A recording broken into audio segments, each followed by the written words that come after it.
Welcome back to the reload bench. So here's my AR-15 and 450 Bushmaster that I use for deer hunting in lower Michigan. I put this rifle together this year from an existing buttstock. I just purchased a complete upper and a scope.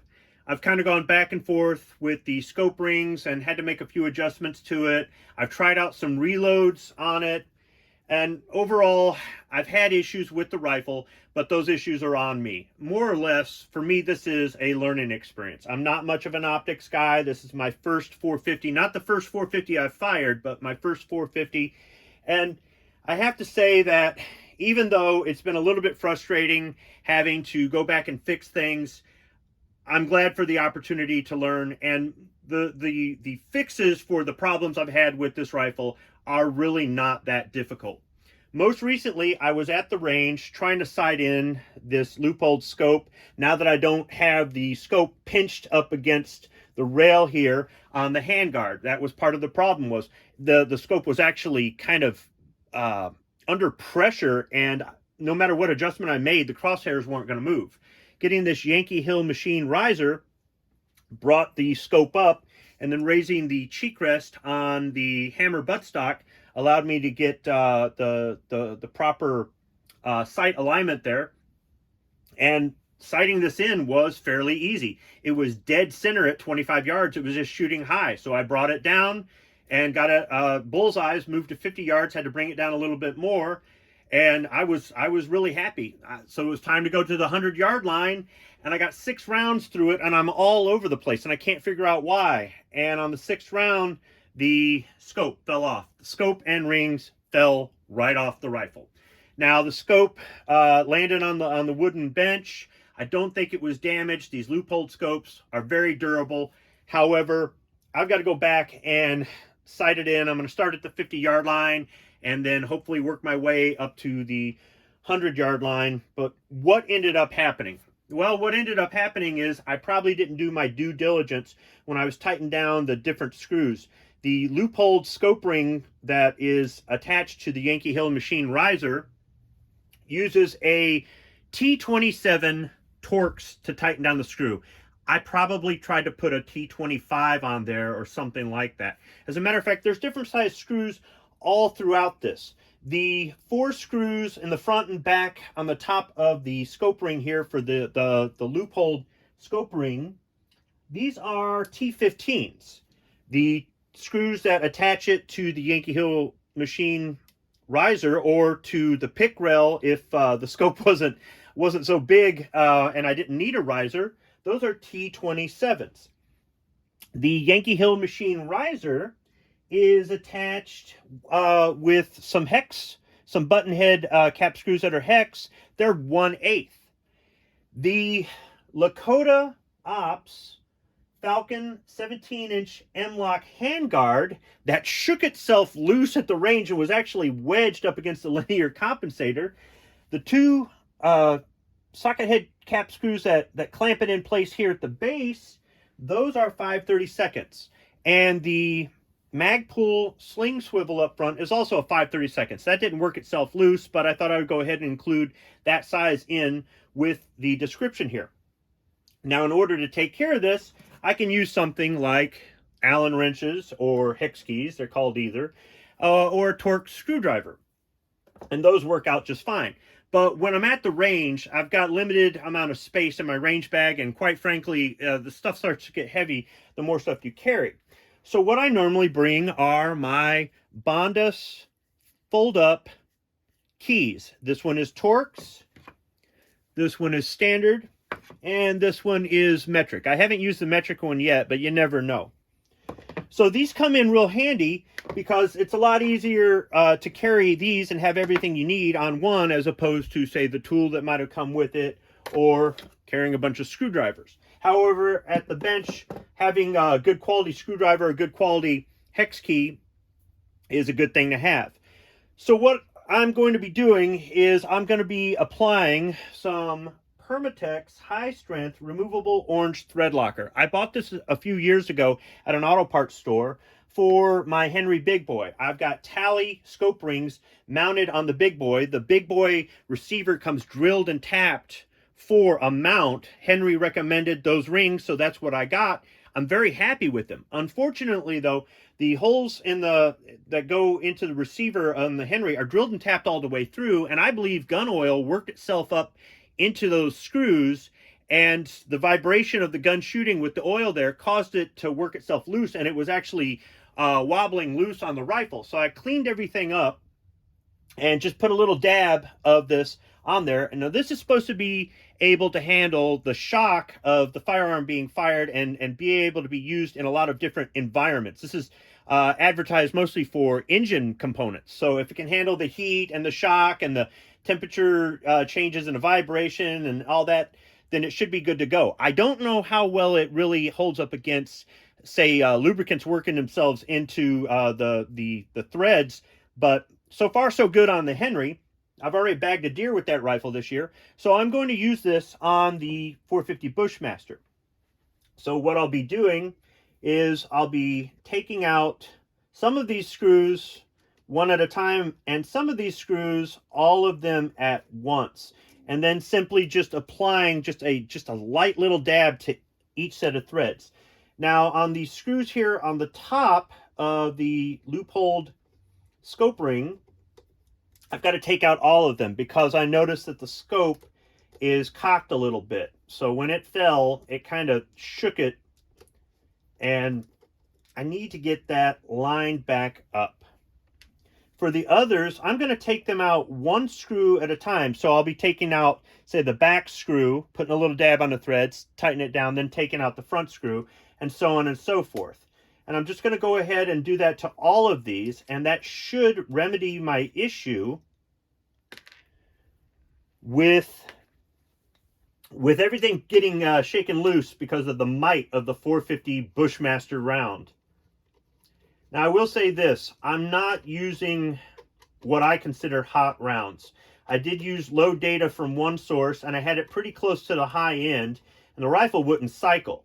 So then I went to another source that had stronger powder charges, same powder, but stronger charges, and I tried that out, and the rifle cycled just fine. So one was just a little bit more conservative, and you'll find that with some of your reload data out there. Some of it is really conservative, and maybe it's meant for say like a bolt action rifle or something like that. And that might cause an issue with the semi-automatic. But it's also not a good idea to start off with the hottest charge there is. I'm not going to lie. Sometimes I do that, but the liability is on me. This is part of the reason I don't give anybody my reloads. I might let them shoot them with me being there at the range or shoot them in my gun, but I don't give out my reloads. There's also some legalities involved in that as well, but that's for another video. Regardless, I'm just going to line this up. It just needs to be turned just a little. Just look at it from behind here. About right there. Looks level. And then what I'll do is I'll take the thread locker and just put a little dab. It's not going to show up on camera. I'm not even sure that I'm in frame. I've got the tripod off to the side. I'm not really going to get a good overhead shot with the overhead camera, so I've got to do this. But it's just a little dab on the screw.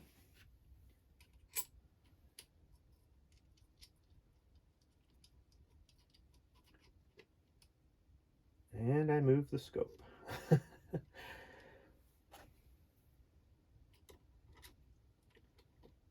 me go ahead and get it started, but not tighten it down. Now I've got to look to see, did I move it? Yeah, okay.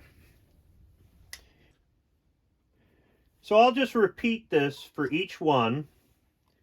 I'll just apply a little dab to the threads.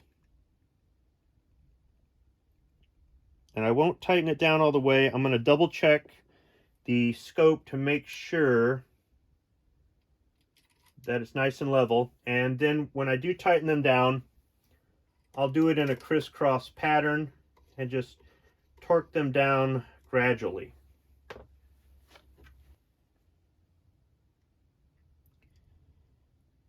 So the interesting thing about these fold-up keys is that I had one set in standard, and I actually used the smallest one to try to push debris out of the flash hole on the nipple on the back of a cylinder on one of my percussion revolvers, and I broke it off. Because of that, I decided to go ahead and buy a complete set, all three, standard, metric, and Torx. Prior to that, I just had the standard. So sometimes when I'm having a bad range day or something breaks or I make a mistake, I can look at it as a really bad thing. But if I can glean something positive out of that, like a learning experience or an opportunity to do something that I had never considered before that might help me out in the future, it was nice having these at the range where I could reattach this to the rifle if I wanted to, or if I just needed to adjust something that was loose. Sometimes that's the way it works out. It's a bad day, but there's an opportunity there. You just have to look for it.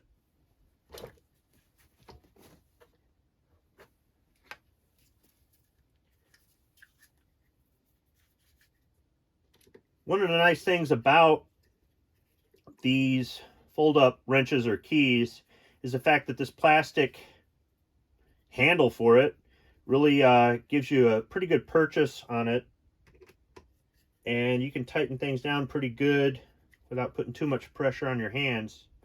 So if you've got arthritis or something like that, this is kind of a, I wouldn't call it a comfort grip, but it's a lot better than, say, a metal handled one.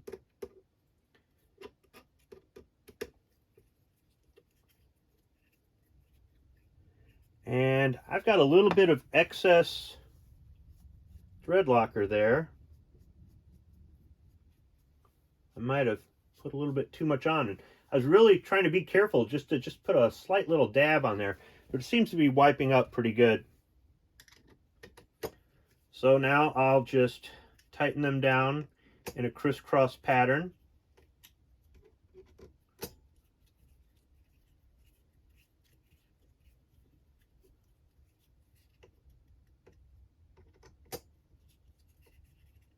If I needed to get more torque, I could turn it horizontal and give it kind of a twist like that.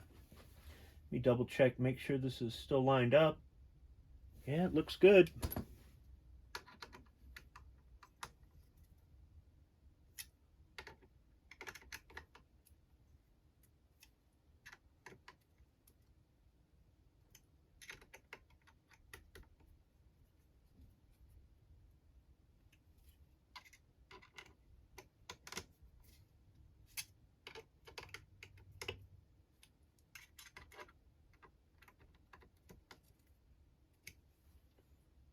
Okay, now the back ring.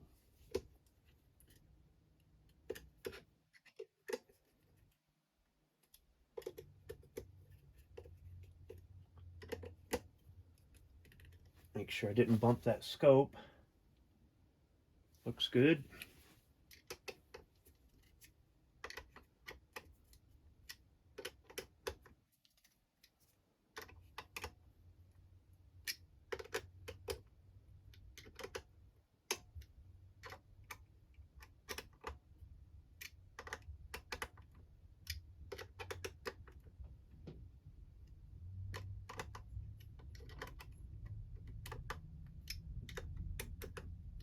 That ought to do it.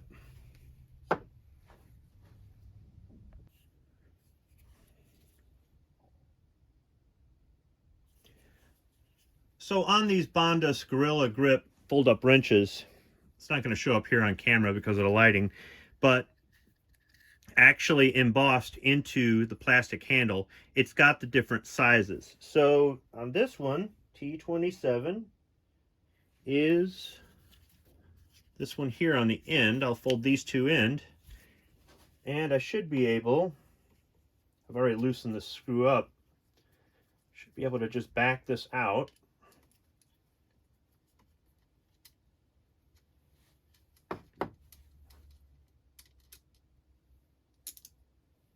And I'll just put a little dab on the threads. Again, I'm not sure if I'm getting this in frame.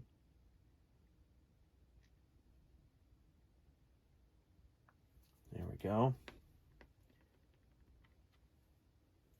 I had to wipe a little bit more off of the top of these scope rings than I thought, so I might have a little bit of thread locker running out when I tighten this down.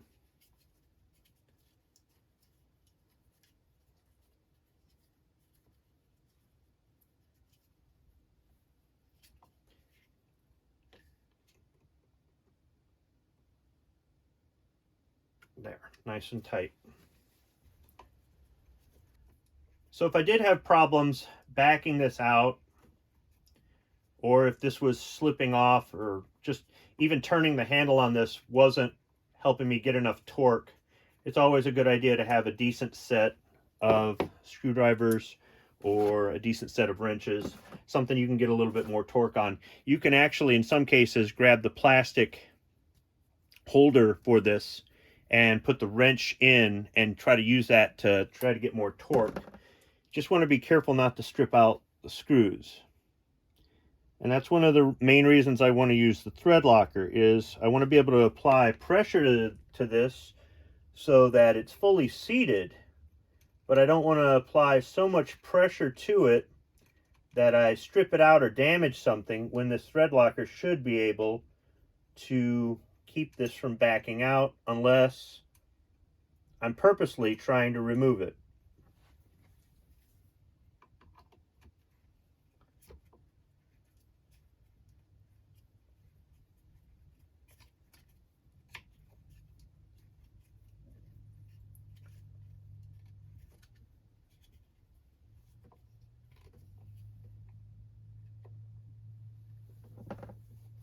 There we go, nice and tight. Just wipe off the excess.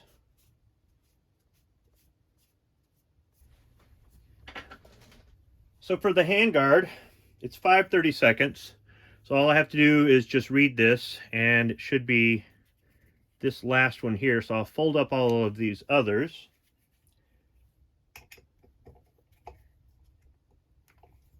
I'm gonna have to turn it horizontal. There we go. Just get that little bit of extra torque.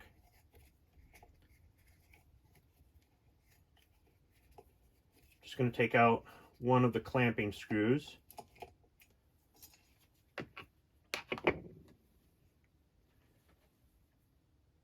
You might notice that I didn't say anything at the beginning of the video about the rifle being clear.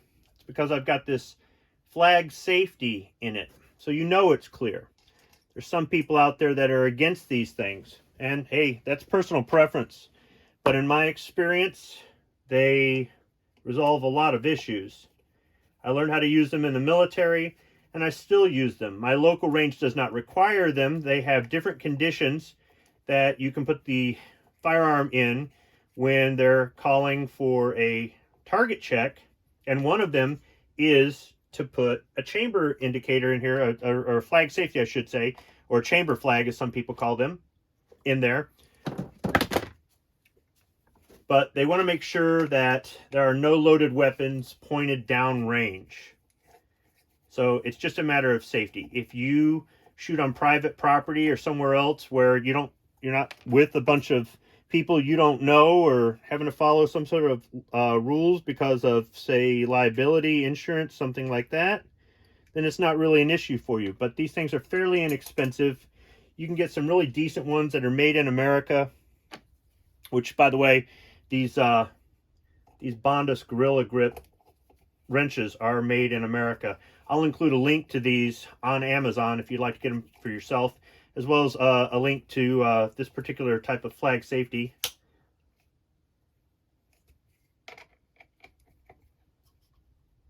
And I'll include a link to the unboxing video for the upper receiver on this rifle. The Yankee Hill machine riser uses a 1/8 hex key or Allen wrench that Oh, there we go. I had that on pretty tight. It's just a button head cap screw. Just going to back out one of them.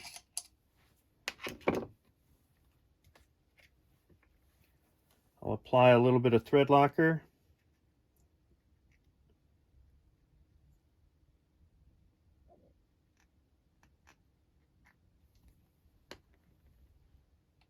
Put it back in.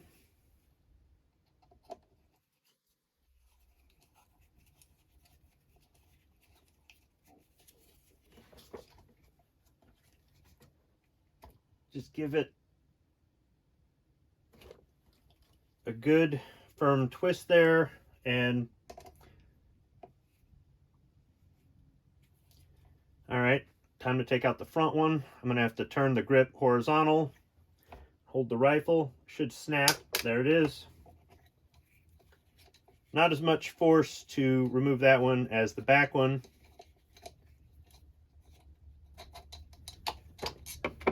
Slides right out. Put a dab on the threads. That's plenty. Drop that back in.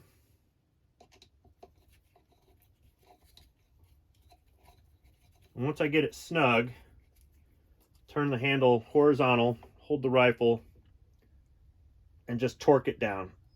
That ought to be just fine. So I'm back from the range. I fired 44 rounds through the rifle today. All my own reloads. I used my hunting load. And I had fairly good results with the rifle.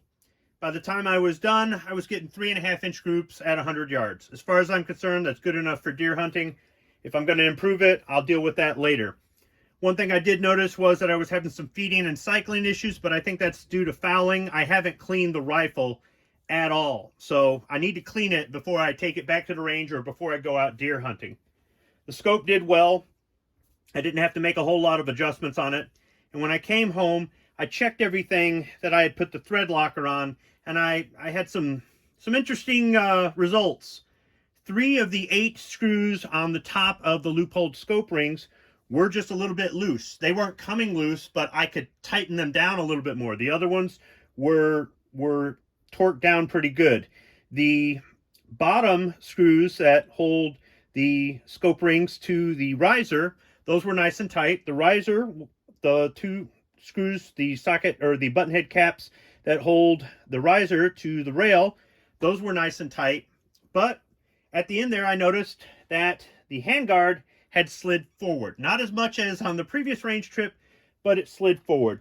So I took out one of the clamping screws, and I'm just thinking that maybe I didn't put enough of this thread locker on the screws. So I'll try this again. Now, as far as the top of the scope rings, I'm not sure. I'm not sure if I didn't tighten them down enough or if this thread locker just isn't working. So the 450 Bushmaster is pretty powerful, but based on the description from the manufacturer's website, which I'll include a link to in the description section, it sounds like this stuff should be able to do the job. They don't list firearms, use on firearms, as one of the applications for this, but it should be able to hold up to this, in my opinion, based on the automotive applications that it's recommended for. And it doesn't say that it's strictly for automotive applications either. Now, maybe it could be because this bottle is 2 years old, maybe a little bit more. So maybe the formula is broken down a little bit. Maybe I need to buy a new bottle of it. But I'll go ahead and tighten these down again. Wipe off the excess thread locker.